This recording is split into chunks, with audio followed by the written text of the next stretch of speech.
Hello, everyone. Welcome again to another episode of the Brockton Bay Chronicles. My name's Keith. I'm here with my co-host, first-time worm reader, Andy. What's up, buddy? How you doing today? I'm doing pretty good. I'm a little bummed out that I'm going to have to cancel my travel plans to New Delhi, but Yeah. it's I've still got my Viewmaster viewer pictures at least that I can go through. So as far as what we're doing today on the podcast, we'll be reviewing Arc 24 Crushed.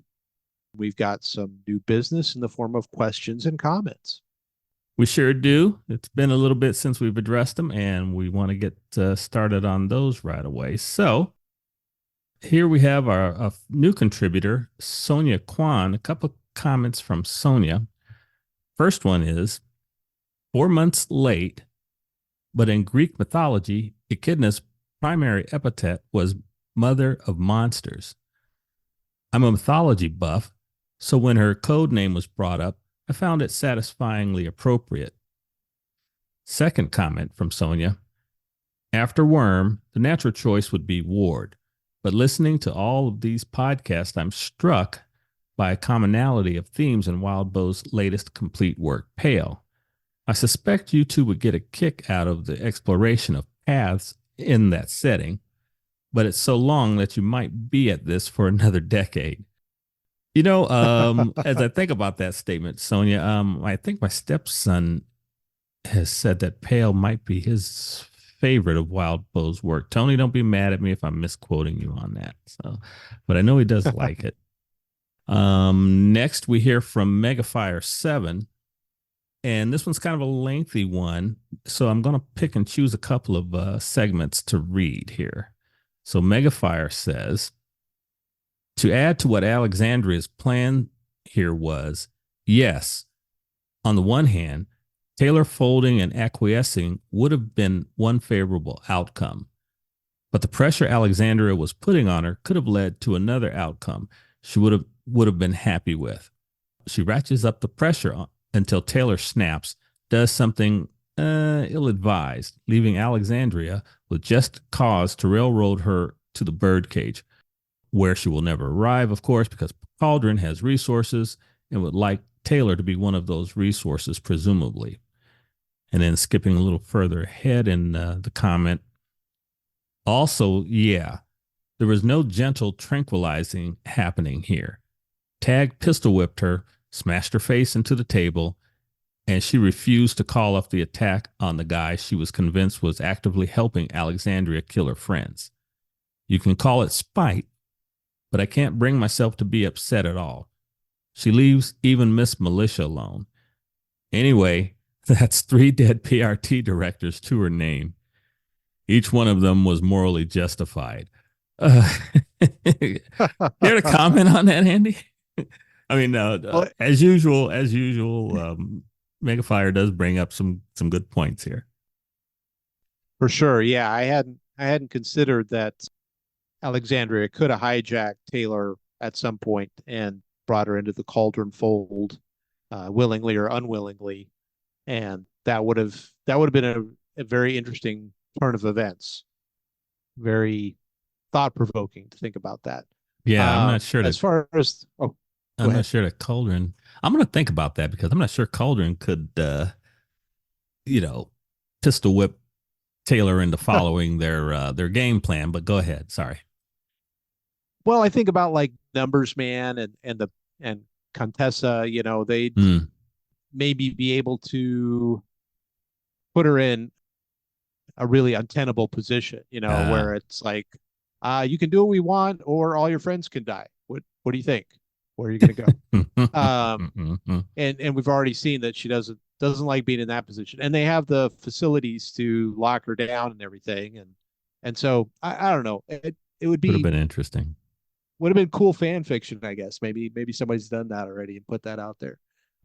As far as the second part, the totally irreverent part of me wishes that Atlas was still around and Taylor could put little silhouettes of her PRT kills. She'd be Jeez, dude. That's pretty Yeah. bad, I know. Yes. Oh my goodness. Oh boy. Okay. Next, we hear from the Cyan Cicada. This is a new contributor. Thank you for joining the discussion.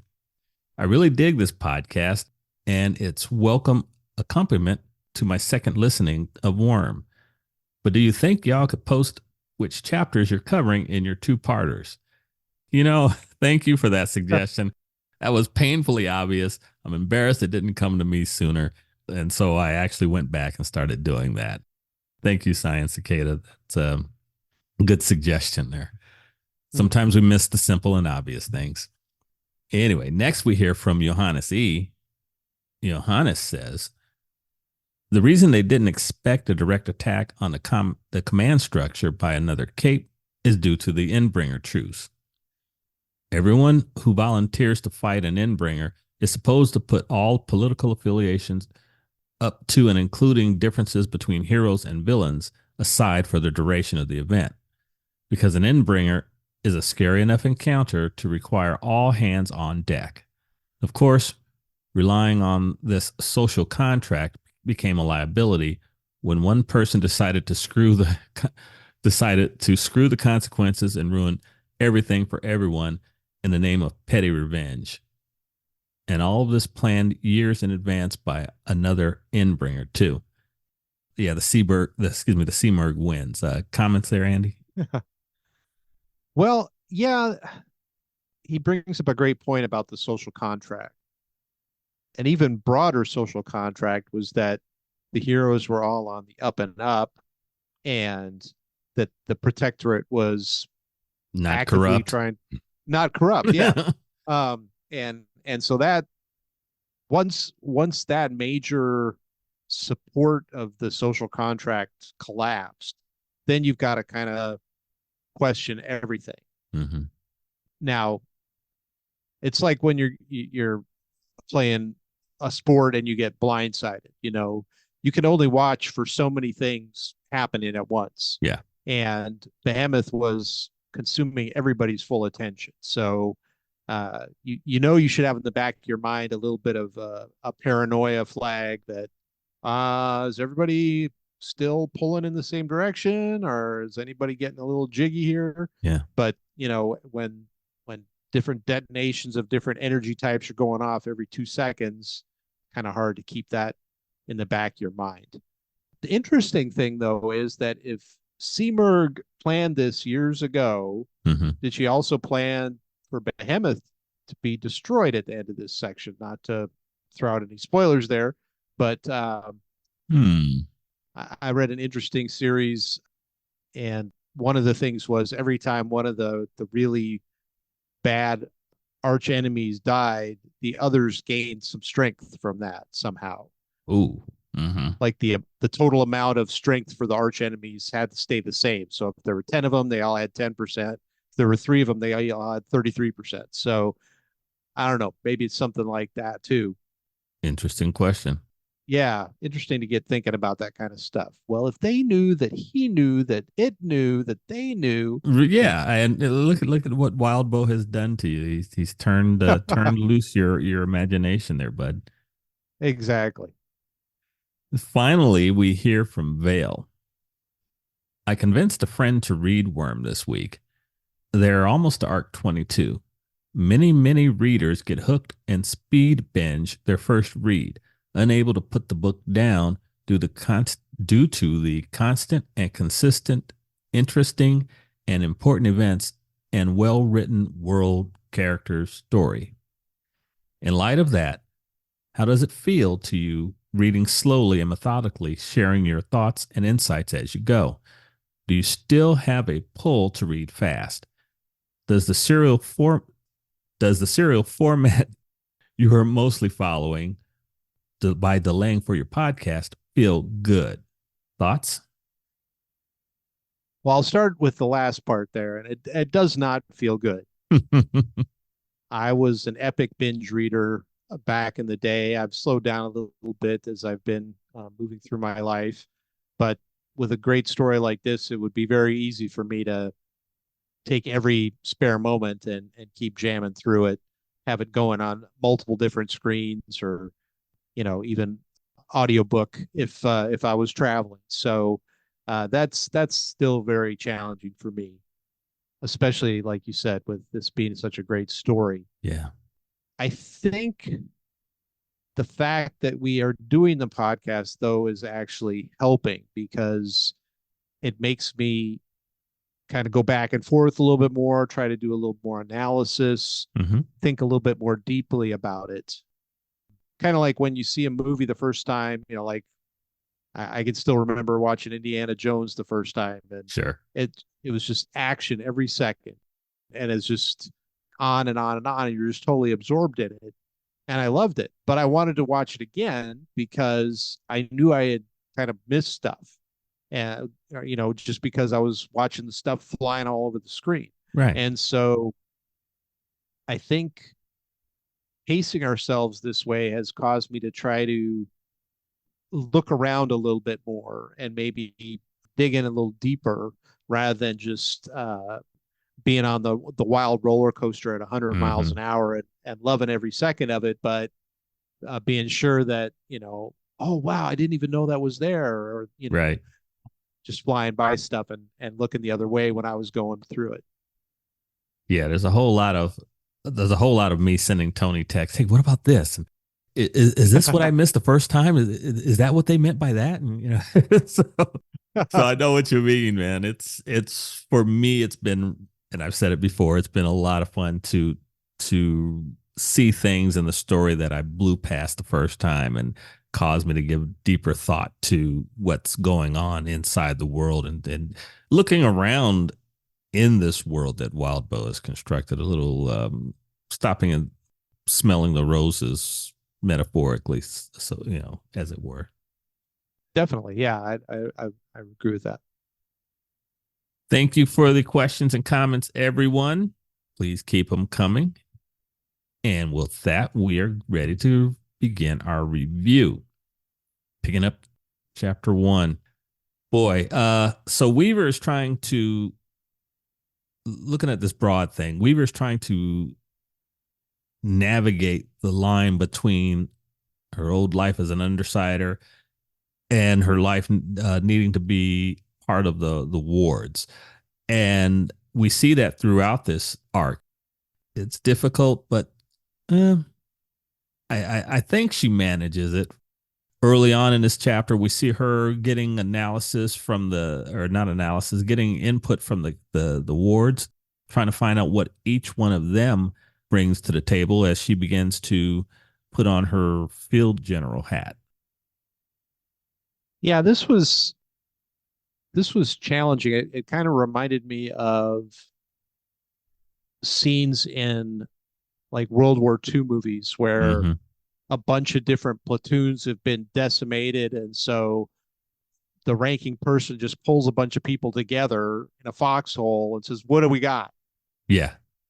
And on top of it, yeah, imagine the field general just the other day was fighting for the Axis instead of the Allies. They're just Mm-hmm. like, no, you know what? I'll be on the Allies. I'll help y'all. And they're like, but I still have some friends over there, and now we're getting invaded by aliens or whatever, so we all got to fight them. Yeah. So this was a really tough time to be trying to do this right in the trenches with the bullets flying, so to speak. And I think she did a really good job of it. And, it helped a lot that the formation of the different groups, they had kind of kept that in mind to try to have complementary stuff Mm-hmm. on the team, skills and what their powers were that kind of interlinked a little bit. Other teams had done it a little differently, kind of like when you're doing a role playing game and it's like, all right, well, let's not all be thieves. Let's Right. try to have a few different people here, a tank, a healer, whatever. They didn't totally balance it out, but they did make it so that, like I said, things were complementing each other. So, Yeah. uh, Skitter or Weaver complimented. Well, I don't know if she complimented, but she made that observation about how Tecton had built synergy into this group, as you were saying. And I did Hmm. like Wildbow have Tecton make that description plain for us. Yeah, and it's what you would hope for. I mean, it's just like when a team is building up a franchise and trying to Mm-hmm. decide what their strengths are going to be, and what they have on hand, and so then they design their game plans around that. Mm-hmm. And it's good to see that the words have been taken a page out of that book, so to speak. Poor Cuff. Oh man. This poor girl. I mean, okay, she had made a promise. Sounds like she lost family in another Endbringer attack. Mm. And I'm guessing that she triggered, and that's why she's there with the wards now. And she had made a promise to herself to, when the challenge came, she'd be there. But my goodness, I'm not going to throw shade at her because Behemoth is truly just terrifying. I mean, this is, I understand being completely frightened by this. Even several times, Skitter is shaken by some of the attacks that this thing is launching at them. So it's understandable that Cuff is scared. Oh, for sure. I mean, any of the Endbringer events are scary, but radiation is one of those things that, Mm-hmm. rightfully creeps just about everybody out because you can't really detect it. You don't know if it's affecting you or not, unless you're wearing a Geiger counter or something, and then your hair starts falling out a week later. Yeah. So, and especially when you're young, it's just like, well, yeah, maybe I'll get taken out with a bolt cuts me in Mm-hmm. half or something, but it's another thing to, oh yeah, no, I'll just waste away over the next year or whatever. So there's definitely that. And then there's the whole thing of kind of again, to use a sports analogy, you're a freshman in high school, you made the team, and then all of a sudden a Mm-hmm. bunch of people get hurt and you're thrust into the big game. And you're like, Guess what? It's go time. uh, yeah. I'm like, no, no, it's not go time. It's stop time. My shoelace broke. Look, no, I can't. Sorry. No, you got to play. Yeah. Yeah. So, and instead of, a win-loss situation, we're looking at life and death, not only for possibly themselves, but for a whole city, a good chunk of a country. So Mm-hmm. yeah, I'd be right there with Cuff. I would be, yeah, I know I made a promise, but I didn't think it would be like this. Yeah. Right. Yeah. Yeah. I found that one section where Skitter Weaver comments on the makeup of the team. And let's see here. Weaver says, I've been doing my reading on PRT terminology, among other things. Battlefield control, I said. You guys have battlefield control. Lots, said, aimed for it. And then that's where Tecton goes on and describes how he assembled this group. And yeah, good on him. Another decent leader, another kid, again, wards of teenagers, and another leader who seems to have a good head on his shoulders. If we think back to the Echidna event, and that's where he saw then Skitter in action, and he took some decent things away from that as he formed his new team. Definitely. But it's funny how even after the kind of quick talk and trying to assess things, there's still things that come up. And it reminded me of, again, those World War II fighting games. I can remember one game where I got an M50 and I was trying to keep up with everybody and run with them. And people No. were like, dude, don't run with us. Just go get up on a spot and, Mm-hmm. put down covering fire. And at one point, Weaver's saying, keep moving. And Tecton's like, Dude, I'm in three a of us tank. are in. Yeah, exactly. Do I look like I run? Do you even lift, bro? It's funny how she gets a grasp on things, she gets an idea, and then it's like, oh, wait, yeah, that's right. Okay. Yeah, but she did come up with the good idea of making the lightning rod. She got No inspired by, doubt. what was Yeah. it, a crane over in the distance, and so sure, yeah, that's something. putting up a lightning rod and then using that to keep them as an umbrella to keep them safe from this murderous creature laying down, what was it, building sized chunks of electricity flying through the air. Huh. So once they do that, they do catch up with the Undersiders. Weaver directs the teams, and they begin to assist in rescue. Good, it's not like Weaver's going to take her bugs and go attack Behemoth. That's a joke, but she makes meaningful use of her resources as we've come to expect from this character, both human and insect. Right. Yeah. And I think she frames it really well. And Tecton agrees that their strength is battlefield control. Mm-hmm. So they're not like the jets that are flying in to take things on head on, or the ground troops or whatever. They're more like the Seabees, right? They're trying to yeah. build defenses, trying to direct where things go, trying to pull people back safely, that kind of thing. And yeah, she enlist the Undersiders to assist with that, or they kind of join them, and it definitely is a good ad. They complement each other. Well, yeah, but then there's Regent and Imp doing what Regent and Imp do when the groups first when they first merge. Yeah, let's make fun of the V for Victory sign and Regents. Bro, stop. Just stop, okay? Anyway, let's see here. We're moving a little further deeper into this chapter. And as I said, they begin doing rescue of people. They build some sleds. Oh, I guess there's no reason to wait. The character of Gollum, have you put that together yet? I couldn't wait to ask you.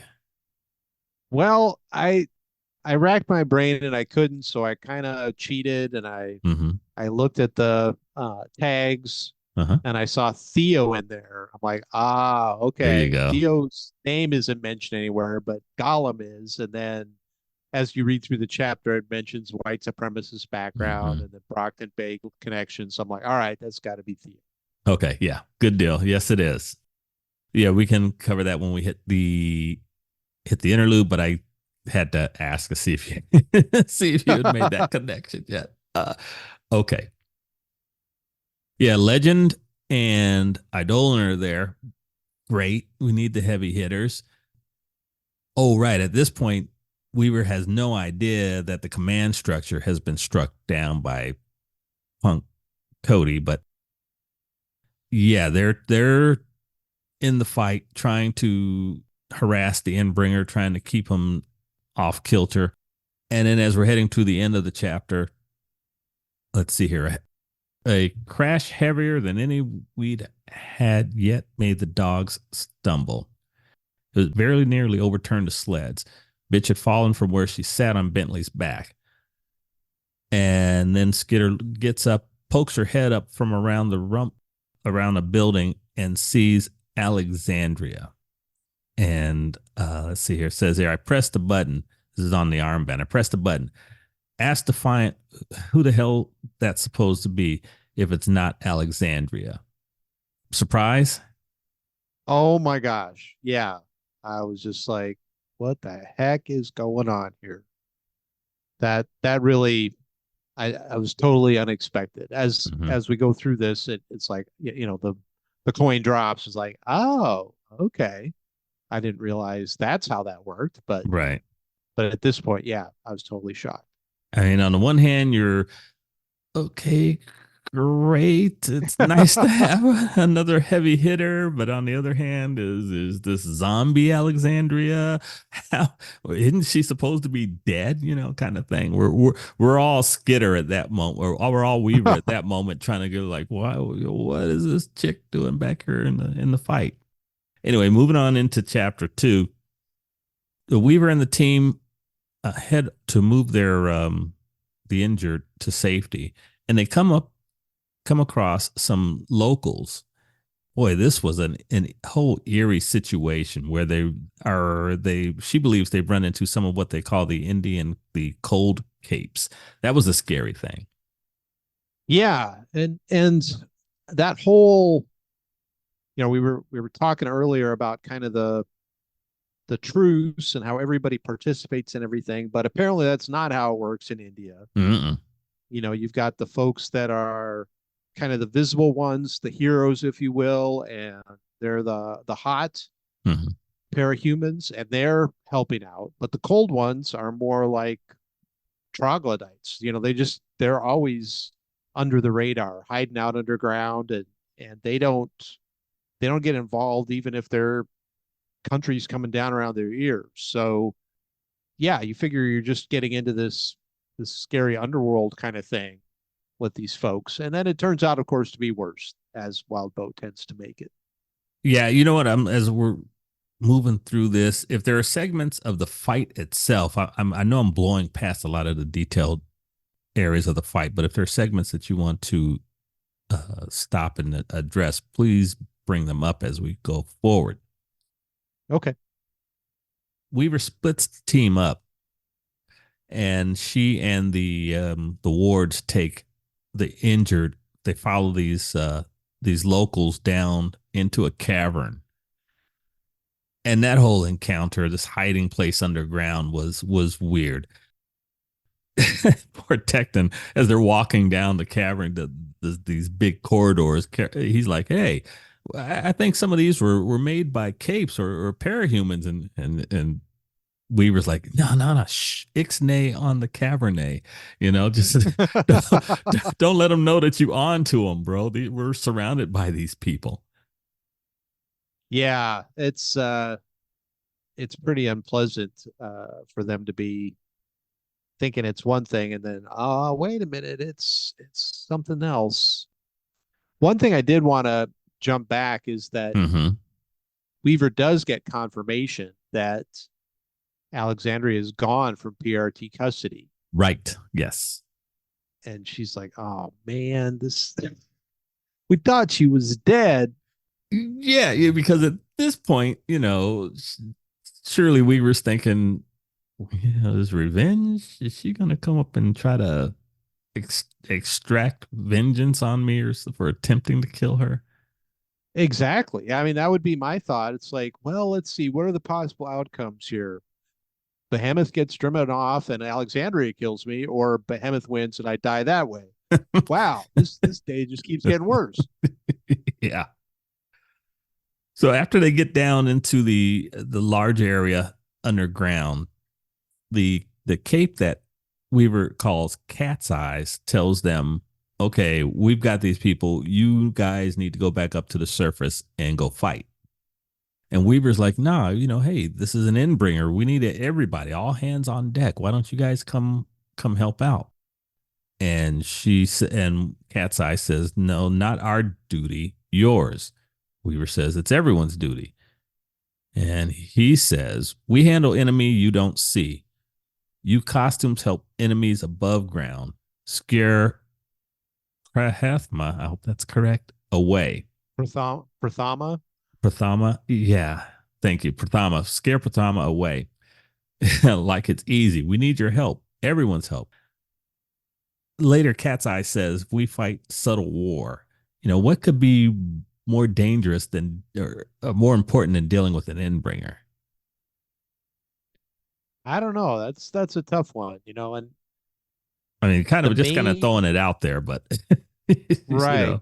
know, The main thing is these slugfests that keep going on, that there's just always this kind of in your face stuff. But we have things like the Seaberg, where it's like these long acting things that are going on and we don't know how they're playing out, or the impending fear of the end of the world. right? And so maybe there's people in the cold group that have some inkling into that or some insight into it, and they realize that their powers aren't really helpful Mm-hmm.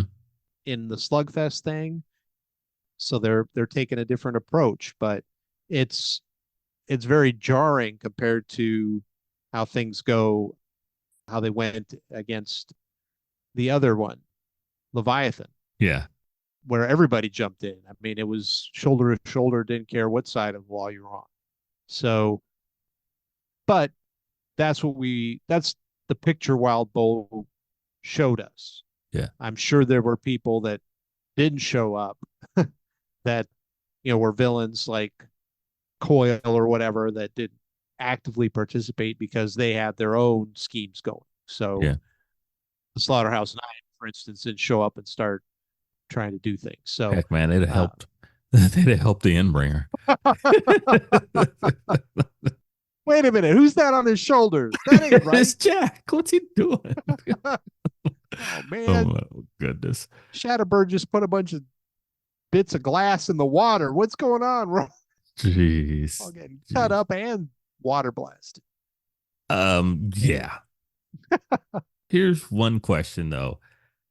Okay, so Contessa shows up and Hmm. she opens a bunch of portals. The people, the cold capes in this cavern begin to file through.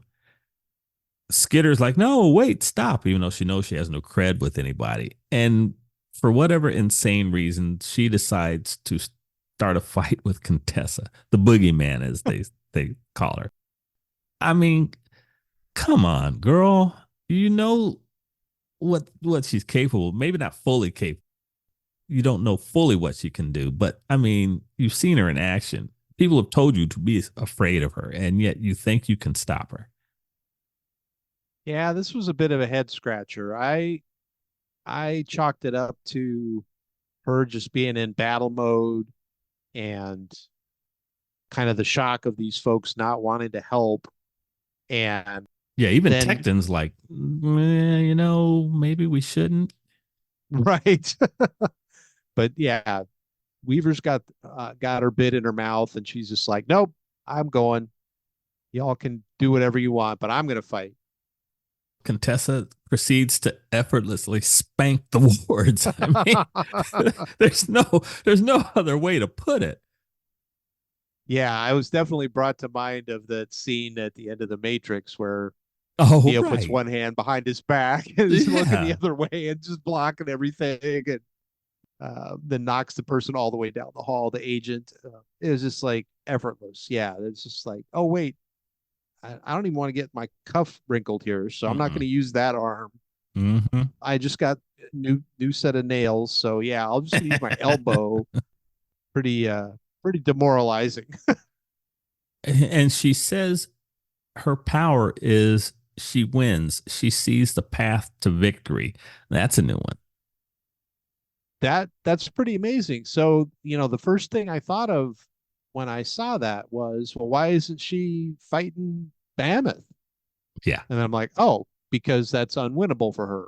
She must have seen that Mm-hmm. there was no winning path in that. So it's not that she can win every fight. That would be way too overpowered. But she knows in any particular thing that she enters into, and we know from earlier things that the numbers man is probably telling her this is the best time to do it Mm. or whatever, giving her the leg up that, all right, here's the situation. You go use your power here, you're in good shape. But dang, that stinks. It's like, wait, we're supposed to fight. How is it a fight if you're going to win for sure? It's not really a fight anymore. I guess I can get away with saying, obviously, this will not be the last time we will see Contessa. I'll put that tantalizing bit out there for you. For sure. But, So she go does ahead. say, I see the paths to victory and I can carry them out without fail. So if she's seeing them, though, then there's the potential that if there was somebody who could mess with her mind Mm-hmm. or her passenger and trick her into thinking that it was a path to victory, that she could be beaten that way. But Hmm. I don't know. Well, I don't know Wildbow, if. we do Oh, go know ahead. that well, okay. We do know that thinkers or not thinkers, but precogs kind of Cancel mess with each each other other, out, right? cancel each other out. Thank you, buddy. Yeah, they can cancel each other out. So maybe that's a thing for her. Maybe Yeah. I'm just kind of fibbing and messing with your head. Who knows? You won't know until we get further along. I'm just throwing that out there. Maybe the point is moot. Yeah. You got it. So, yeah, she's like, Contessa, as we're moving further in the chapter, Contessa spanks him, says, look, we've got bigger fish to fry, calls for a doorway, and she bolts. The poor wards, they lick their wounds, they pick themselves up and head back out to the surface. And let's see here. It says, things had gotten worse in the 30 minutes we'd been gone. Whole tracts of New Delhi have been leveled. And where the buildings had been tall and mostly intact while we collected the injured and met the cold India capes, only half of them stood even a story tall now. These creatures, the Inbringers are worse than natural disasters. They have this. Do they have a malevolent intelligence behind them? Are they part of some? Let me see here. One of the things that you had posited was these entities putting humanity in some kind of a arena with these powers. Are the Inbringers part of that? What's their ultimate goal? Is it just the destruction of humanity, or is there something greater? Who knows? Yeah, it definitely seems like there is more at work here, and Because unfortunately, go ahead. oh, go ahead.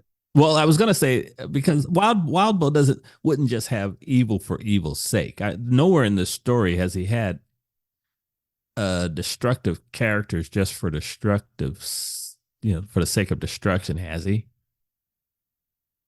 No, I don't think so. And I think if there was something like that, it would be fairly easy to defend if it was, like say Leviathan was more just this like giant wave kind of that went around the oceans of the world or whatever. People like Tecta and that kind of thing would start building these giant breakwaters, right? And Mm-hmm.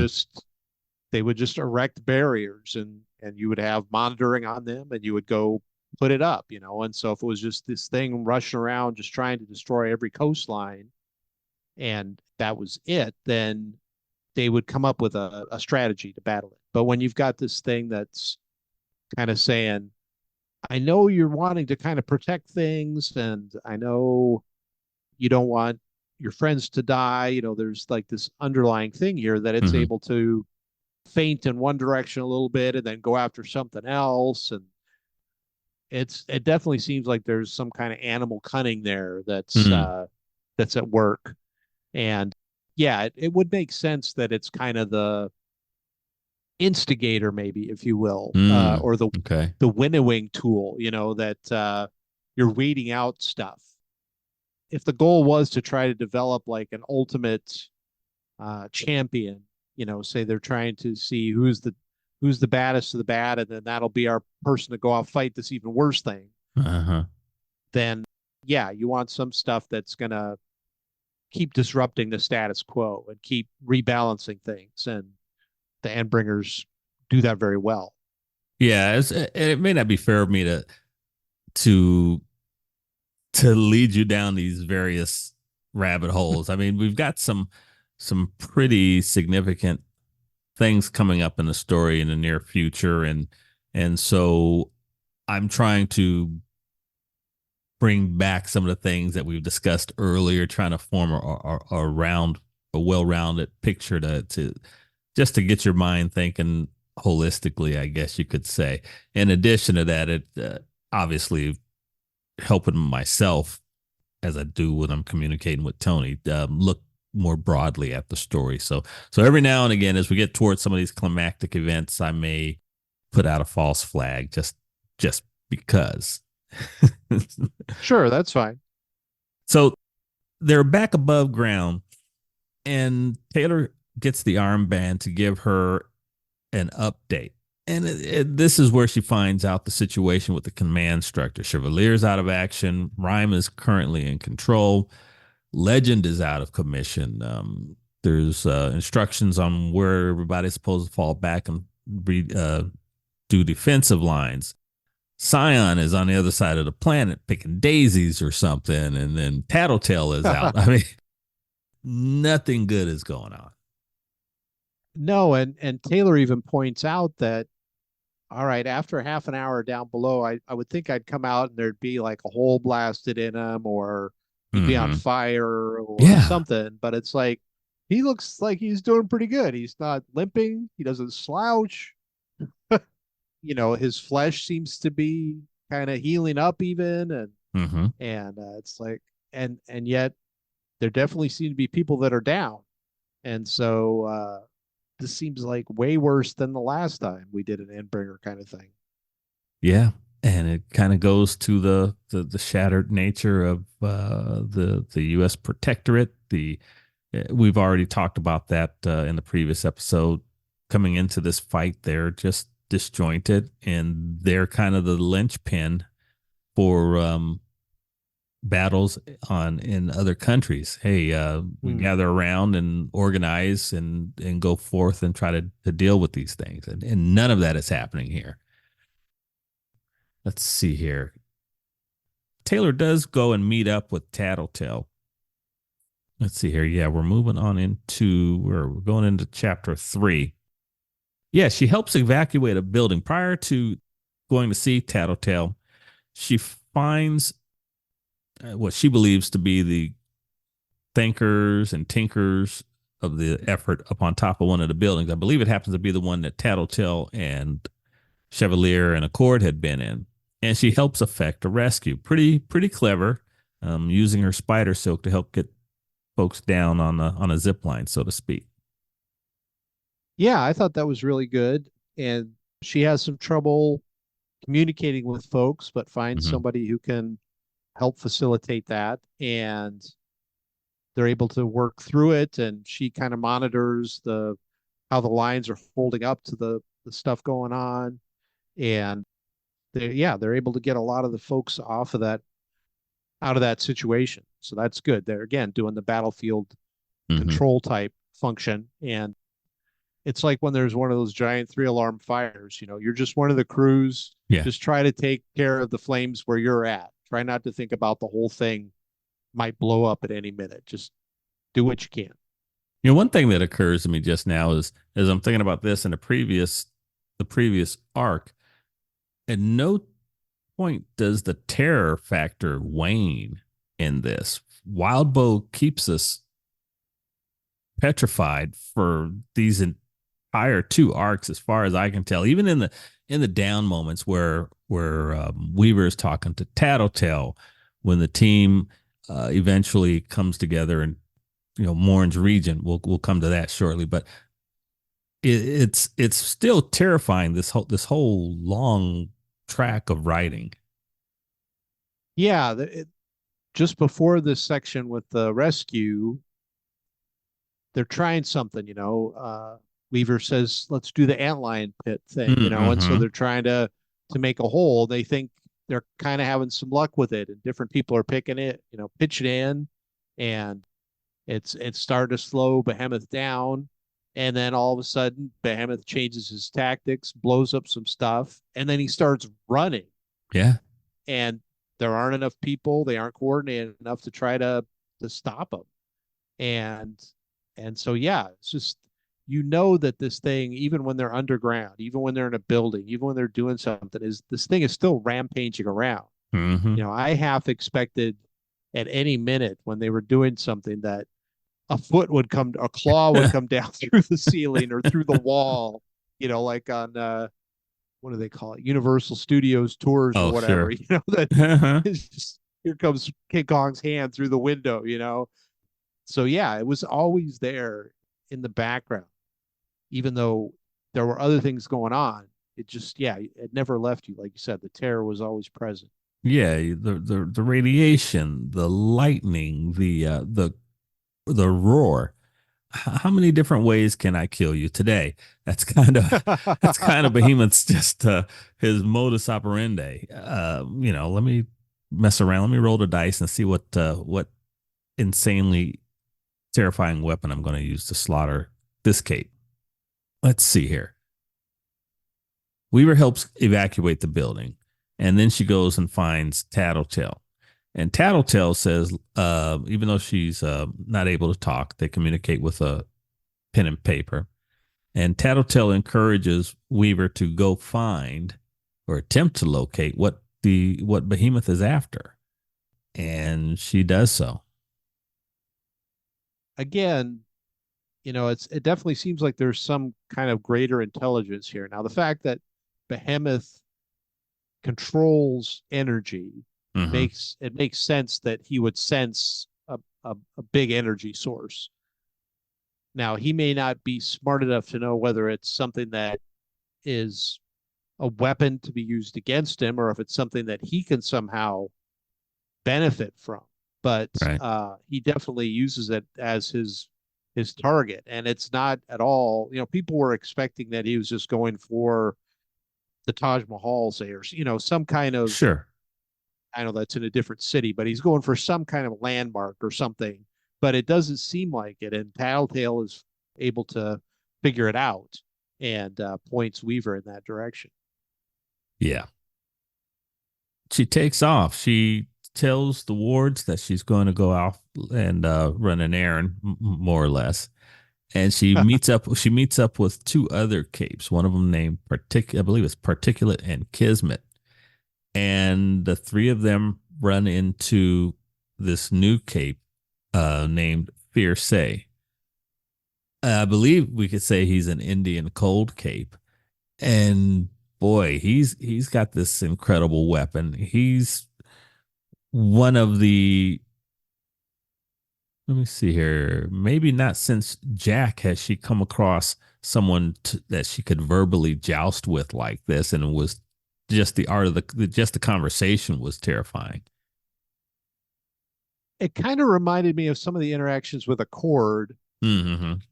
Yeah, yeah, because he yeah, also kind of had that big picture and hey, I know more than you do, so just get out of my way. yeah. And Weaver keeps coming back and saying, "Hold on, you might have a great idea here, or this might be something that could help, but maybe we could work together." Nope, sorry, I've been at this. I can't be bothered by you puny mortals, kind of thing. And it's like, wait a minute, Yeah. No, he's, listen to me for a second. and once again, she's dealing with a high caliber cape, and yeah, Taylor Hebert, girl who was once upon a time had juice doused on your head in a in a bathroom stall, and what makes you think now, 6 months later, you can reason with a possibly superior cape? But yeah, she's in there trying to get, her mission ultimately is trying to get as many people, as many capes on board to help deliver the knockout blow to Behemoth. That's her mission. Um, okay. She she gets Particulate killed. Yeah, is that a fair call? um, I mean, was it her or was it her passenger? yeah, I don't know. That's a tough call. It almost seemed like, Or is it or is it Wildbow having Taylor be an unreliable narrator, not hmm, sharing with us the fact that she's got these silk cords strung across the room and stuff like that. I ask that question as a layman when it comes to writing because, again, I hear the phrase unreliable narrator, and I'm trying to figure out if more and more I'm trying to figure out if that's applicable in given situations in this story. the way I thought of it as I read it was just more of Weaver being Weaver or Skitter Mm-hmm. being Skitter, just trying to come. All right, I'm in this situation that is, I'm in way over my head. Uh-huh. I've got to start trying to use whatever tools I can at my disposal, not really thinking necessarily what the consequences might be. she doesn't know how bad a dude this Fierce is, Uh-huh. or who his hench people are, or who his allies are, and what their capabilities are. The way things fall out with the teleporter coming in, just doing a insta kill thing, it's almost like a cult kind of response. Like it's just blind loyalty. Just Hmm. and so I thought of it more as just Weaver being overloaded with everything that's going on and trying to get everything, trying to manage this unmanageable situation, and Mm-hmm. then not being able to imagine all the possible consequences or ramifications, and it just being a very unfortunate accident. Okay. But I may be giving her way too much credit. Maybe she was. As he saw it, trying to ingratiate herself to him and throwing her would be comrade under the bus and getting him taken away. Right. And that seems very anti-Weaver. She never tries to ingratiate herself with anybody. I mean, she has no problem pissing off. She goes and fights Contessa, the boogeyman. Yeah. She does, she could have said, "Here, let me help you get these people out of here," or "Hey, there's a bunch more people upstairs. You want me to go get them?" And you could have more Mm-hmm. people to experiment on. She could have done something to try to, all through this, she could have done things to try to ingratiate people, and she's never been that way. She's Hmm. more the blurt out crap and piss people off kind of thing. They're like, "Why are you doing that? I have power over you, right? Shouldn't you be trying to be on my good side?" Yeah. Nah, it doesn't work for me. I don't care. You don't have a good side. No, no, I'm calling the shots. Right. Moving into chapter 4, Fierce is telling her about this weapon that he's got, some kind of energy weapon, and he wants to use it on Behemoth. And he says, not unsimilar to situations that Weaver's been in her previous life, where I'm willing to take that chance, even if the people I love, pardon me, even if the people I love are killed using this thing, if it's one chance in three to end this abomination, I'm willing to take that chance. I'm willing to destroy my city. I'm willing to kill people I love because this is greater than them. How many times has Taylor Hebert made similar actions in her story so far? Yeah, I guess there is a commonality there. I mean, People okay, who but are strategists like this need to be able to have the big picture, and uh-huh. sometimes that means sacrifice. But this guy seems a little bit more like, as long as I do my grand plan, I don't care what else happens, kind of thing. It's Oh, a that was little the bit impression you more, got, huh? yeah, from Fierce. Yeah. Yeah. Hmm. Okay. Yeah. Let me think about that in those terms. Um, I was, and this probably isn't the best comparison. I was thinking back to when the Nine had captured Gru, and Hmm. Skitter had insisted on going in and rescuing him. The consequences. We're going to do this. Okay, so that's just in her circle of friends, teammates, loved ones, versus Fierce, the willingness to destroy a city. I don't know. Maybe that's not the best example, but that's kind of what I was thinking. Okay, I could see that. It might be a bit of a stretch. Yeah. So I guess I can align myself, or I can put myself in uh, Weaver slash Skitter's place more, because Mm-hmm. it's loyalty to friends, Uh-huh. and that's, we're on this team, us against the world kind of thing. So whatever it takes, I'll do it.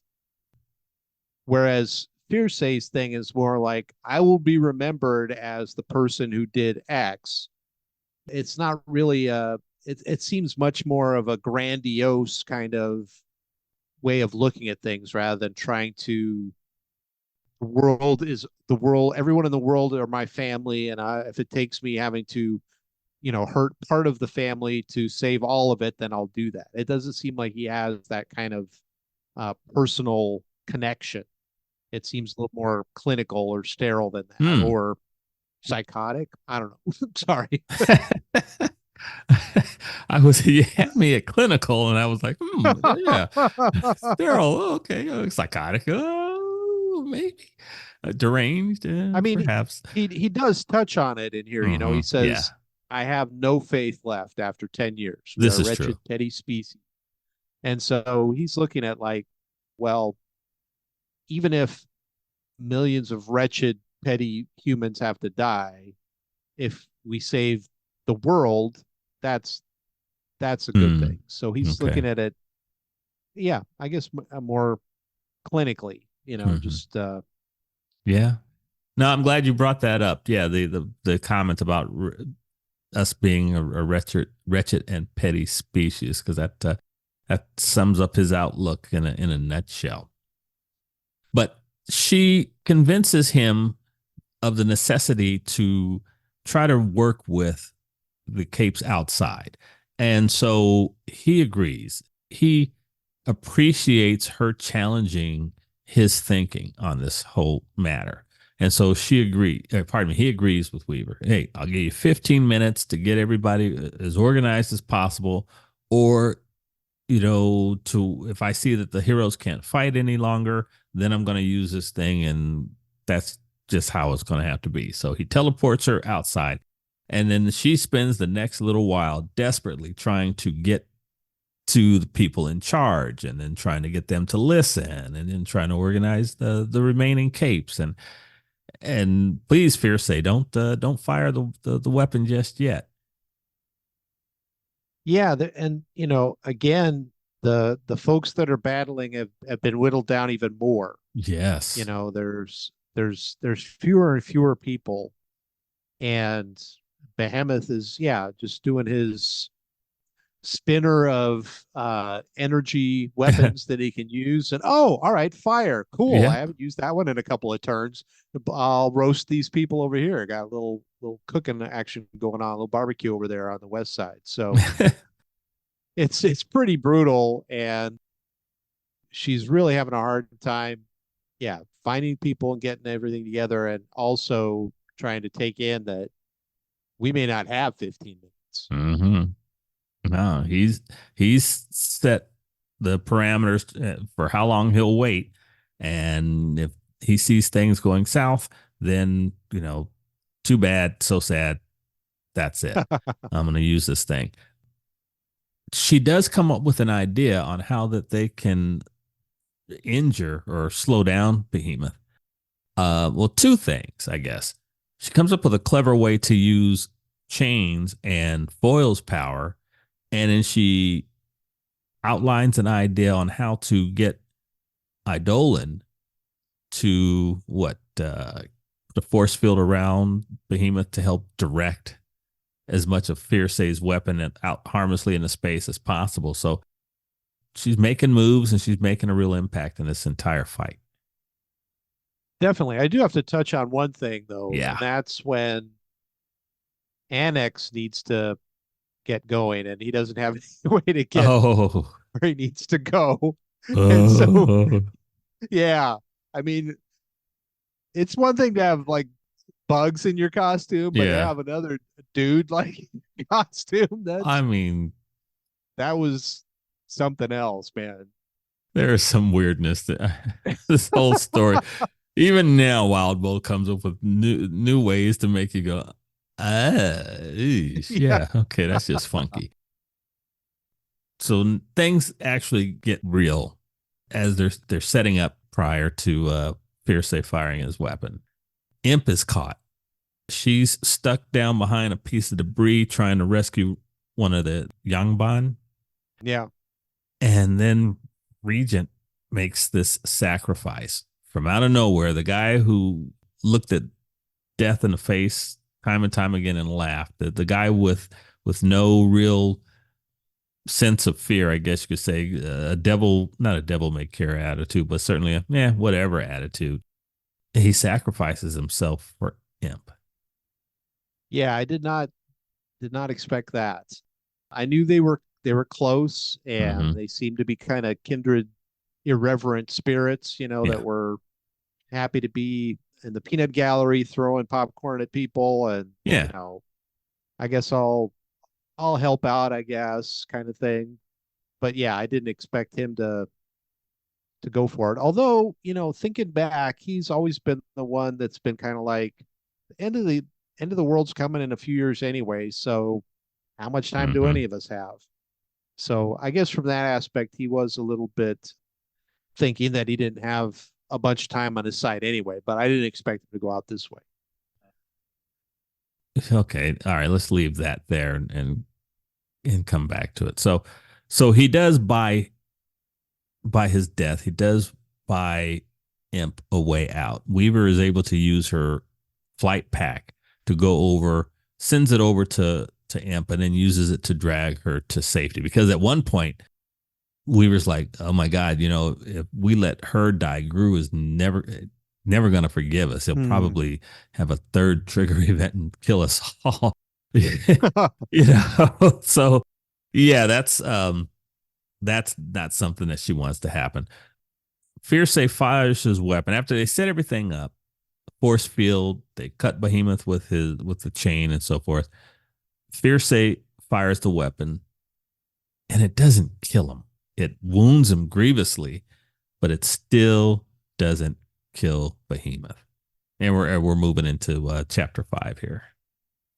Yeah, I gotta touch on that chain scene though. That was pretty Please, cool with yeah, Rachel and the dogs, and I know it doesn't sound that bad, but if I got the soles of my feet sliced off, I would still be pretty dang unhappy about are that. you But kidding me? Behemoth is A just like, hot day in Arizona running around barefoot. Are you kidding me? Heck, let alone slicing the exactly. Yeah, bottom of my that's feet off. yeah, I definitely left some soul skin on the tiles and around the pool in the summer for Sure. sure. But and that still haunts me. And Behemoth is like, no big thing. And then Mm-hmm. but Rachel's like, she gets the dogs to jump, and I could picture that. Yeah. That seems so cool. But unfortunately, it only goes through one leg, and then it stops working. But it was still pretty epic. But yeah, so then Behemoth is down to one and a half legs, and then Fierce puts him in the fiery furnace for a long time, Mm-hmm. and yeah, he's still there, like skeletonized and dripping with black ooze, but still moving, still got all his powers. You're like, Yep. what the actual heck? I do want to touch on one thing. We cannot let this go by. As they're setting everything up prior to Fierce firing off the weapon, and Imp asks Weaver if this is revenge for Regent. And she says, yeah. Imp says, because if it doesn't work, I'll kill you. And I think she means it. Imp is, we know that Imp is, I don't want to say damaged, but she has her own mental demons, and the relationship that she was developing, we aren't privy to the depth of the relationship she was developing with Regent. Was it a deep friendship? Was it a boyfriend girlfriend situation? But yeah, I can see that when she said that when she threatened Weaver, I think she meant it. I agree. Yeah, and I don't think Regent would have tried to sacrifice or tried to save her if it hadn't been deeper than just friends. Hmm. I think he was they they felt a really deep kinship. I think. I Mm-hmm. don't know how far that had gone intimacy wise. Like you said, that's not explained, but I think it was he felt a connection to her unlike any other people, Right. and was willing to give up his life for that. So I feel like she felt that same way back, and yeah, she's gonna exact her revenge if somebody else isn't doing their part to take out Behemoth. Right. So as I said, we're moving into chapter 5, and he gets up, and yeah, well, it says here that Fierce's light actually blasts through the atmosphere, clearing the smoke and the clouds away. And how disheartening does that have to be to just the few powerful remaining capes on the planet are there, trying to do battle with this thing. We fire off this energy weapon, and it sheds the skin off this thing, and it's a skeleton left over pretty much. Yeah, at one point, isn't Skitter saying, "Go away now. We've hurt you," or Weaver says that we've hurt you as much as anything. Go home, go away. And nah, he can't be bothered. He's still gonna kill Capes. Well, and that's the thing is that if his goal was to go after this energy source and now that's been dissipated, why wouldn't he go away? Mm-hmm. So there's something else at work here. But yeah, she talks about how, or thinks about how, wow, we thought Leviathan was bad. This is just horrible. Not only from the fact that the alliance is kind of fractured and Mm-hmm. the battle plan isn't going that well, but that this thing just won't quit. It just won't leave. And the group retreats. What else can they do? The call goes out to grab up the wounded and retreat back to, I believe it's a temple where they've set up a triage center, a field hospital for the fallen, and that's where they're going to make their last stand. Yeah, it's just a depressing situation there. What else can we do to stop this thing? They get to the hospital. Weaver, the wards, the remaining undersiders, and they go upstairs. Weaver goes upstairs with the team to go see Rachel. Pardon me, to go see Tattletale and Gru. Tattletale picks up on what's going on right away. Weaver tells Gru, and the team, they mourn as much as they could for a guy who was not really close with them, and as close with everybody as the others are with each other. Yeah. And knowing Regent, he wouldn't have wanted like a big tear jerking kind of thing anyway. He'd have laughed at him for that. Exactly. Yeah. So yeah, the one word epithet that was pretty was spot on. Yeah, I think so. And so let's see here. Yeah, she said Imp says she's going to kill Regent's dad for him. And they're like, that's not necessarily a good way to honor him. And she's like, no, I think he would want that. So we have that to look forward to. Imp's attempted assassination of Heartbreaker. Okay, if we live through this, that's something. Yay. Then Weaver asked Rachel to look after him, to be there for her. Rachel, of course, is like, what in the wide world of sports are you talking about? That's not my thing. Tecton tries to offer some well-meaning, but some well-meaning advice, but again, it's not Rachel's thing. I mean, once again, Weaver's like, bro, no, that's not helping. I saw this TED Talk one time, and what they recommended was, you're like, nah, just shut up, man. Yeah, and another person what we need to do here is just calm down and, hey, you know what? go stand in the corner, man. Take your protractor, your pocket protector, and go stand in the corner. And then Tecton gets mad that his technique didn't work, but Weaver's did.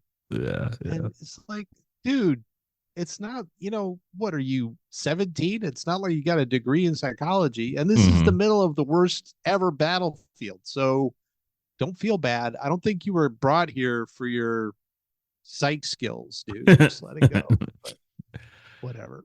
Yeah. Let's see here. Throughout this whole thing, Weaver, pardon me, I think I did bring this up. Weaver does walk that fine line, circling back to that I brought up at the start of the episode here. We're now in the hospital. She's visiting the Undersiders. She's talking with her wards. This is her trying to walk that fine line, having a foot in both worlds and managing as best she can. And it makes sense. If you're in the midst of a fight like this and you end up retreating and being where the wounded is, then you're going to check on the other folks that you know. And she's come along with them, and she knows that their skills. She knows that they might have valuable input. Tattletale already sent her to go find Fierce, and they did a pretty good blowtorch job on Behemoth out of that. So it makes sense. I can see where, from someone, an outside observer, who's like evaluating if she's going to turn villain again or if she's legitimately a hero, might take this the wrong way, that she's right away going to connect with the Undersiders again. Mm-hmm. But I think a fair analysis would be more of, hey, you just passed a room full of all these dead people. You got sent upstairs. There's more dead people with a few people that are still being helped. It's natural for you to try to connect with people you know. So I didn't see it as, out of the ordinary. And and she could have, she's still trying to win. So she could still get some benefit from information she could get. Oh, Behemoth. Behemoth has burrowed. He's gone underground. And at the last minute, I'm trying to figure this out. I believe Weaver makes the observation about waiting for the other shoe to drop and him changing tactics. And he shows up at the temple, at the field hospital, and begins once again doing his worst. Knocks down part of the structure. The heroes there try to reinforce it. And as we're moving toward the end of this chapter, I wanted to read this one section. If this was all a kind of microcosm for the world at large, that small heroism had to count for something. I wanted it to so badly I ached for it. Behemoth roared, and the last engagement opened. And she was referring to the Capes who were there trying to do their best to shore up the facility long enough to get the injured and the dying evacuated. And that's where Wildbow leaves us with this last, what we believe to be this final engagement starting one way or the other. Behemoth is either going to wipe out everyone, or somehow they're going to hold them off and evacuate and leave the city, because New Delhi is finished. Yeah, the way he described it was pretty wild. The landscape shattered as Behemoth came out. It was like Tecton's power taken to the extreme. Fissures started out, then secondary fissures started out. Terrain shifted, hillsides tilted. A full quarter of the temple collapsed, as you said. But just to imagine that, yeah, the whole landscape of the area is changing. It's not just buildings falling over. It's not just things catching on fire or whatever. This is actual, like, geologic features Thank you. in the distance, right? that are like, oh wow, yeah. It's like seeing a horrible earthquake in slow motion, and knowing that this animal intelligence or whatever is behind it and is actually causing it to happen in spite of all the damage you've thrown at it. Ugh. Very discouraging. Horrific. Yes. Very, very discouraging. Now we're moving on into interlude 24. Extremely heroic. I think that phrase could apply to Chevalier. This might be another one of those interludes that possibly, much like the one with Scion earlier on, this is another one of those interludes that I think could stand alone as a short story. How did you like this one? It was interesting. It started off kind of strange with the formation of the wards and Chevalier kind of talking about the shadows or the glimmers, and kind of gravitating toward Miss Militia, and a little bit about his background and how he was driven by revenge, how he was relentless. Yeah, exactly. That was maybe even going to become his cape code name. name. Yeah. His cape name. So, and then it talks about it takes this big leap forward. Unfortunately, Wildbow doesn't throw in dates like he did on some of the other interludes to kind of clue us in how the difference, but we basically come up to the present time almost just a couple hours earlier, or an hour or so. And Chevalier's the command center going through all this and trying to figure out what's going on, and it's the Cody attack. Ugh, And Cody, you suck, Cody. My goodness. and the description of the blades was amazing. I thought that was Oh really yeah. cool. I I've been playing video games since the old Space Invader days, and Sure. so I can remember when, oh wow, this guy actually has a sword. That's so cool. Or, oh, now this guy has a lightsaber. But then, like, you get into some of the Final Fantasy stuff, and it's like, that dude wouldn't even be able to lift that blade. It's bigger than him. That doesn't make any sense. But that kind of put me in the right frame of mind for me to be trying to think of a 30-foot long blade that Mm-hmm. he's able to manipulate the properties of the substances so that it's that big, that strong, but light, and like hidden in the bottom of the craft that he's in. And Yeah. it's just really cool the way Wildbow described that. But yeah, then Cody takes him out, and I figured that was the end of Chevalier when we read about that Right. My last first read, arc. I thought it was dead. Yeah, I thought, oh, and then it kind of made more sense that Alexandria was back. It's like, well, Mm-hmm. if you lose somebody like Chevalier, you got to have somebody come back. And Uh-huh.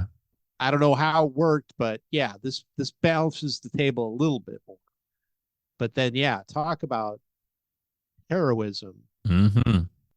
I think I'm gonna feel really bad if I get this wrong, but in the '70s in the NBA, Willis Reed was playing for the Knicks, I think, and he got hurt, Uh-huh. and he was their kind of star, and it was Game 7, and he wasn't able to play, and then he kind of came limping out either at halftime or at some Mm. point at a timeout, and and just seeing him come out and seeing him, dig that deep was enough to get the Knicks to win it.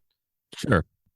Yeah, And so there's that plenty of examples of that in either battles or in sports. Plenty of inspirational.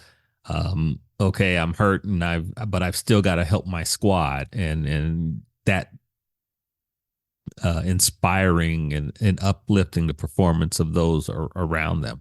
And you think that is something that helped in this scenario? well, I think that's what Wildbow is tapping into here. The Okay. idea that we all hope that deep down in ourselves, that if all the chips were down Okay.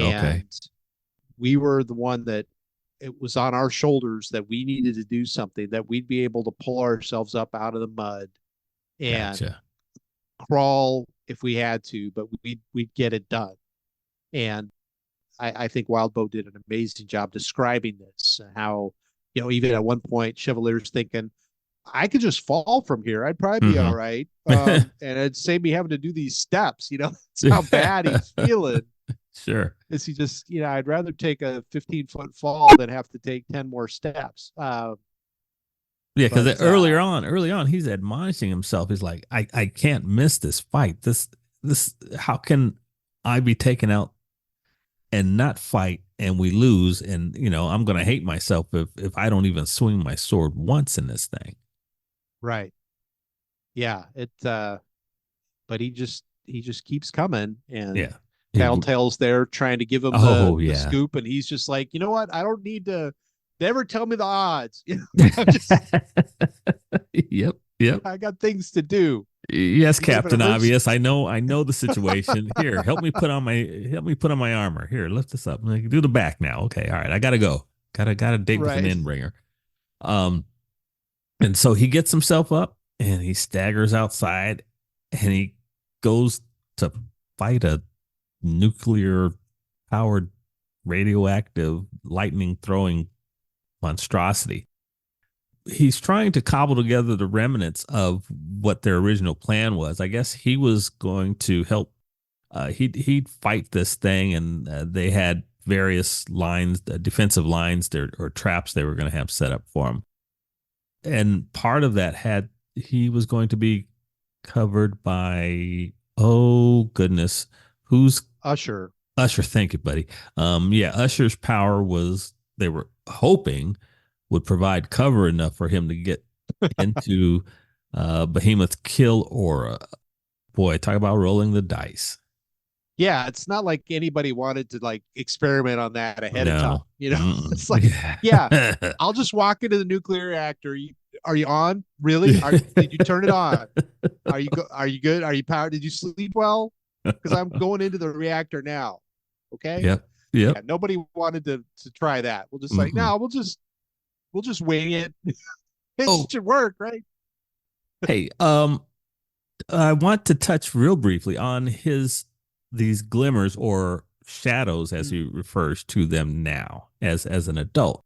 We do get descriptions from Chevalier as to when he looks at other capes as to what he sees. Did you I wanted to see if you had any commentary on those descriptions. He talks about how what Tattletale's shadow looks like, what some of his early ward teammates, what their shadows, their glimmers back then, what he called them, looked like. Any observations or commentary on that? I didn't want to pass that by.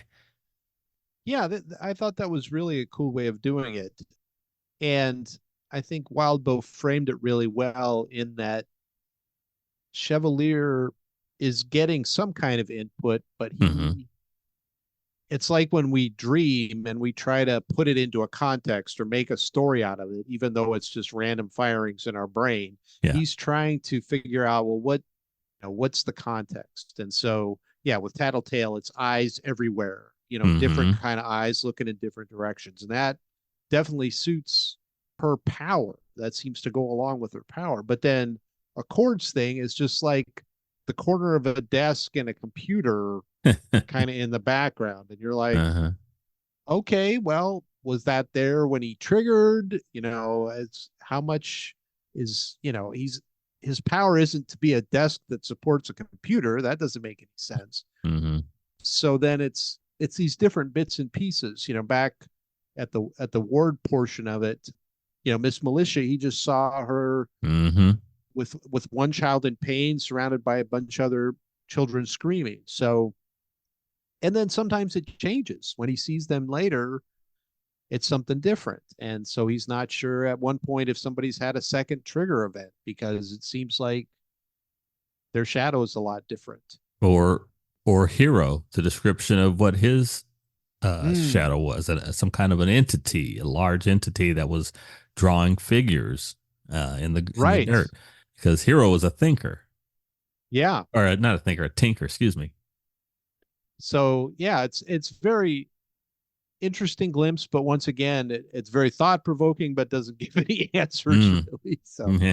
So still teasing us. Yep, yes, he is. Yes, Wildbow is just kind of tossing breadcrumbs out there, seeing which ones you'll pick up.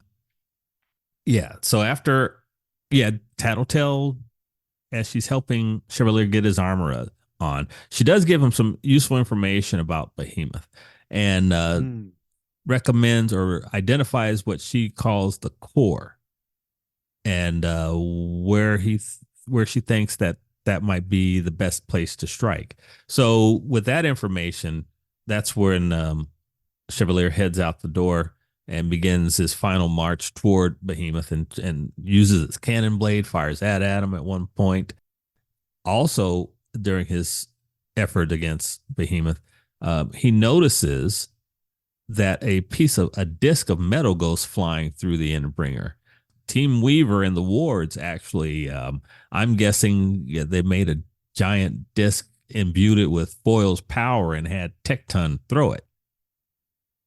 Yeah, that was pretty cool. And that definitely helped because Chevalier was still pretty weak and Yeah, didn't have a yeah. lot of stamina. So he's trying to get at the core, but Behemoth isn't just gonna like lay there and say, hey, I mean, the cannon blade did take out a leg, and so Mm-hmm. Behemoth is crawling at this point, but he's still moving around quite a bit. Yeah, so the disc flying in definitely helps. The one thing that Usher's power unfortunately doesn't protect is the metal in the suit and Mm-hmm. the and the blade. And so Yeah. Chevalier isn't getting microwaved, but his armor is starting to fuse together and not doing so well. Yeah. Somebody left peaceful aluminum in the microwave. That ain't No, cool. jeez. Yeah, and at one point, Behemoth kind of rolls away the area that Chevalier had been slicing. It kind of rolls out of the way. It then comes back to within his range, and Chevalier uses his power to grow the cannon blade, and something odd happens. It penetrates the core, and then everything goes haywire. His power goes sideways. His cannon blade falls into its three component parts. Not the effect you might have expected. No, it's almost like you you win the boss battle, and then the game just, instead of having the little banner and the Mm-hmm. fireworks, it just says, "Oh, you know what? You aren't allowed to win." Yeah. It's almost like there was something there going on, some extracurricular force, if you will, that said, "Oh, well, they solved this part of it, but that isn't allowed to happen in the arena or whatever." Yeah. Psych. Yeah. Yeah. So he's given it his best. He's done everything that you would expect from a true hero to try to kill this thing. And as he's fallen, and he actually gets hit by one of Behemoth's legs, and as he's laying there, Scion finally shows up, and it appears that Scion has listened to Kevin Norton's admonitions, and he proceeds to actually destroy Behemoth. Yeah, this was pretty amazing. Really well written here too. And Chevalier thinks that it's not really going to help, but somehow there's some kind of healing power that's also coming out from Scion. So folks are starting to get better Mm-hmm. a little bit anyway. And then yeah, Scion goes to work. Yeah, yeah. He puts out that golden glow. Chevalier feels a little, it can breathe a little easier. Yeah. Apparently, it dissipates the radiation. We find that out later on in the next interlude. And yeah, he proceeds to rip Behemoth in half like so many shreds of confetti. Yeah, go Golden Man. About friggin' time, bro. Yeah, it's one of those things where, yeah, like you were saying, what was it all doing? Picking flowers? At the beginning of this, he'll be here in 10 minutes. And it's like, Yeah. oh, 65 minutes, give or take 18 minutes. Like, what? What Yeah. kind of, what is so important on the other side of the world that he's not here in New Delhi? Right. This poor town, this glorious city is It's done. There's yeah, all that's left is the temple, and even that's in bad shape. So right. So Behemoth is done. Good way to end interlude 24. And we're moving on to the bonus interlude, and that will be closing us out for this episode.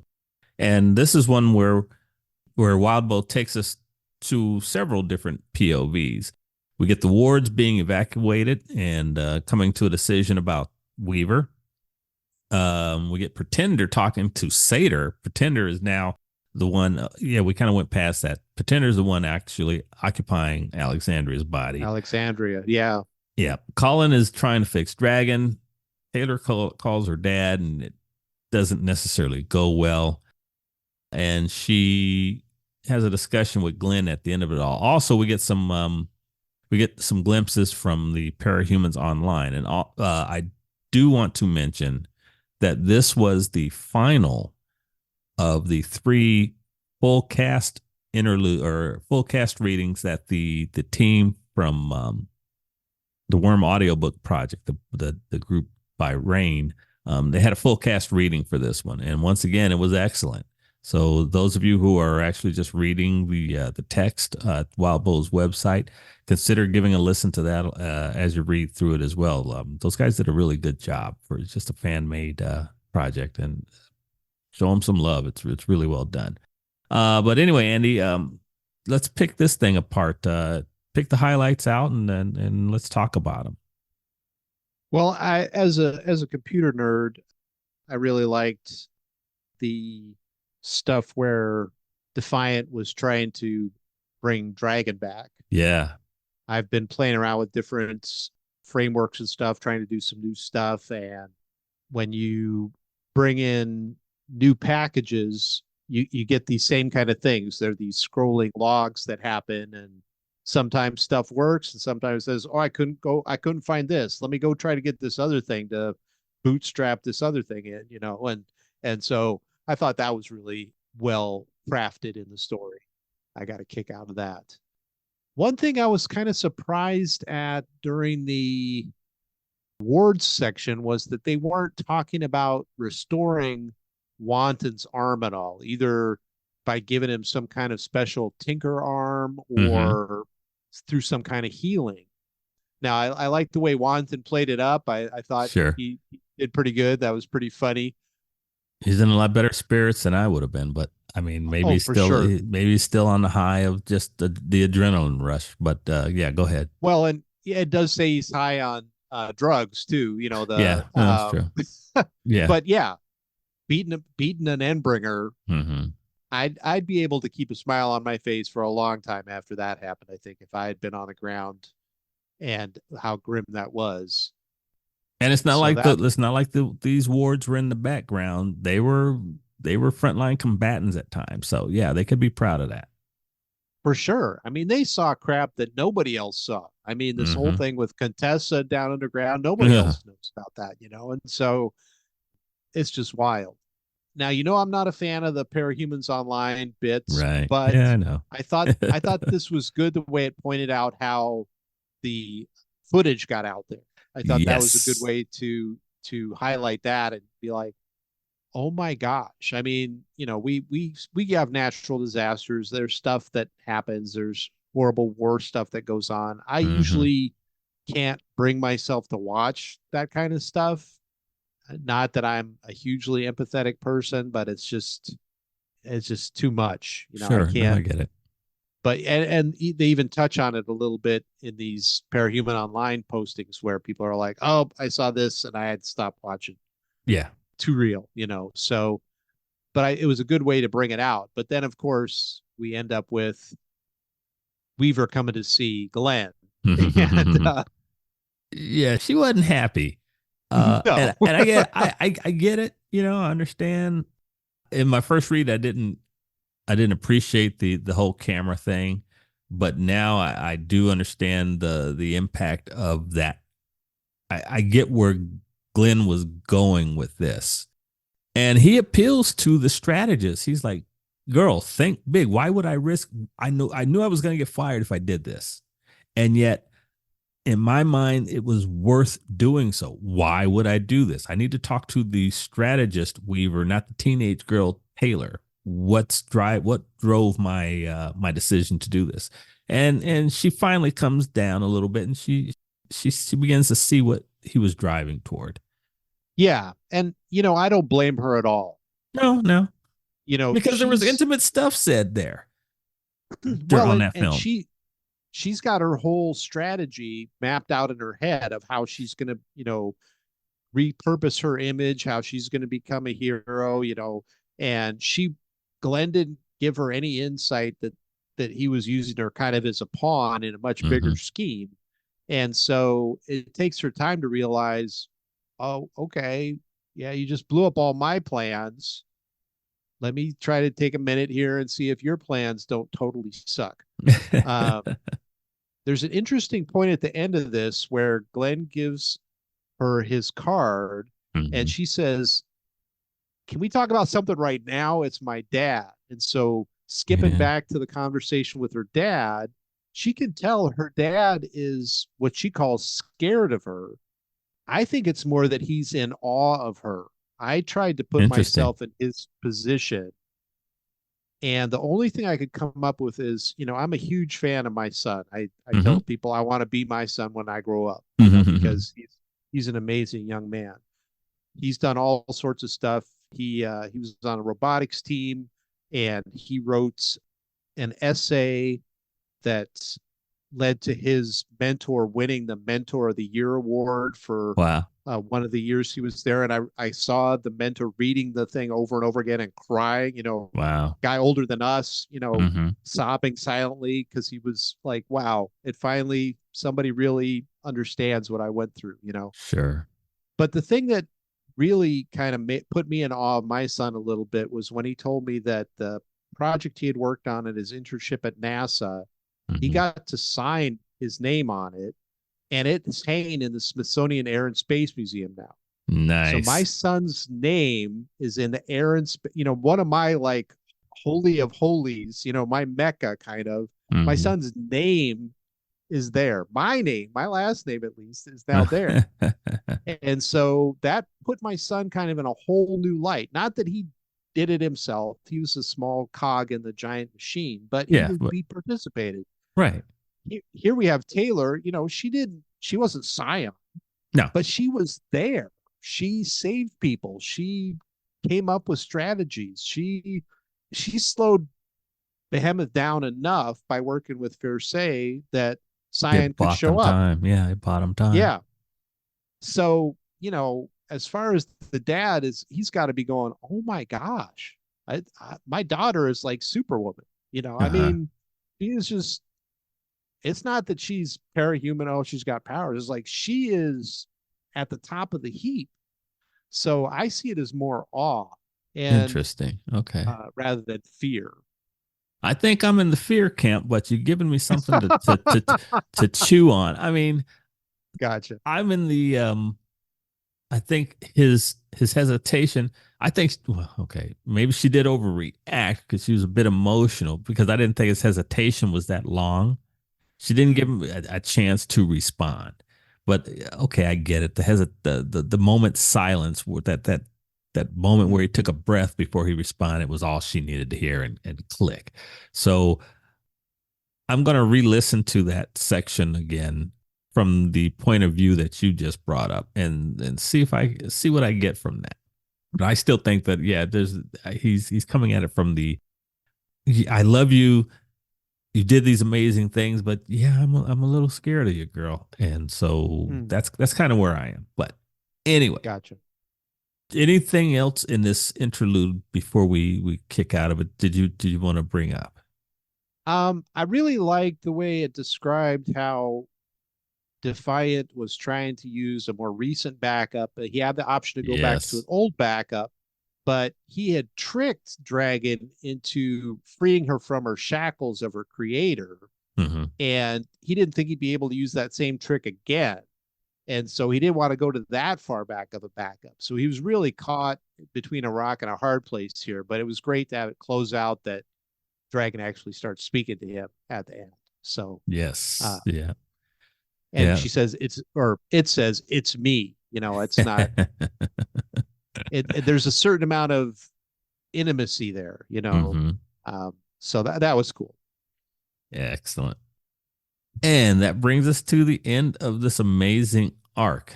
Okay, bud, give me your overall impressions. Yet another roller coaster ride from Wildbow. Hmm. I thought it was cool the way we often think of, and it's often portrayed, I guess, that the world is kind of like this homogenous culture. But I thought it was great the way he showed that the culture in a different country actually extended to how the parahumans in that country interacted and what Right. their dynamic was. I thought that was a really neat aspect of this whole story, this arc. I again really liked the computer stuff that Defiant was doing. I liked some of the descriptions of some of the battle scenes we didn't really get into, where they're trying to use like water coming out of a portal at Yeah. Behemoth, or floating geometric neon shapes that blew up, or the lady who was catching the parahuman that was catching lightning in her lantern and then sending giant Hmm. balls of lightning back at. That was really neat. And it, again, blows me away how he can keep coming up with these different powers and stuff, and fitting them all together into a battle like this. Yeah. But yeah, I really enjoyed it. But you know me, I live for the battle scenes. So Oh yeah. Hell yeah. All right, folks. And now it's time for Andy to announce his choice for key character of the arc. Whether hero or villain, cape or civilian, Andy will identify the characters that stood out to him, whether it's for good or ill. Andy, who's your selection and why? Once again, there were a ton of people to choose from.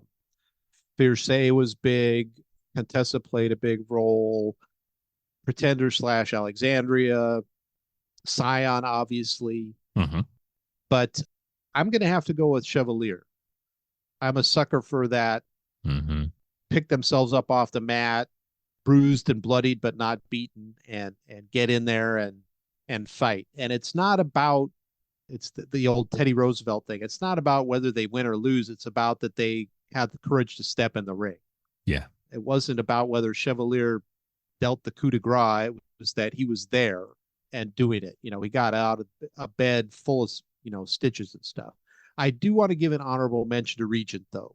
Yeah. I've not been a big fan of him, but dang, he and Imp had something, and he realized that, life wasn't just a big joke, and he couldn't just go through it and just blow everything off. And when he needed, finally felt a connection and he needed to save somebody, he did it. Yeah. So give him an honorable mention for that. But going with Chevalier. Okay. Sounds good, sir. Thank you very much for that.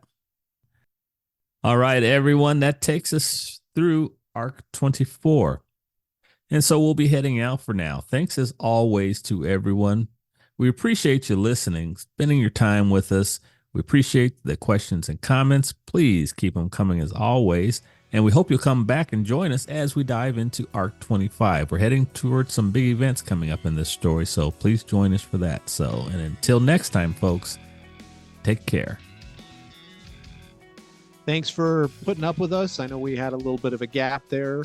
I hope you enjoyed this episode, and we look forward to seeing you for Arc 25 and the rest of Worm. Until next time, talk to you then. Bye-bye. Thanks for joining us in this podcast. We hope you'll like, comment, and subscribe. If not, thanks for stopping by anyway, and we'll hope you'll return. Music is by the band YYNOT from their self-titled debut CD. You can find more in the link down below. Catch you later.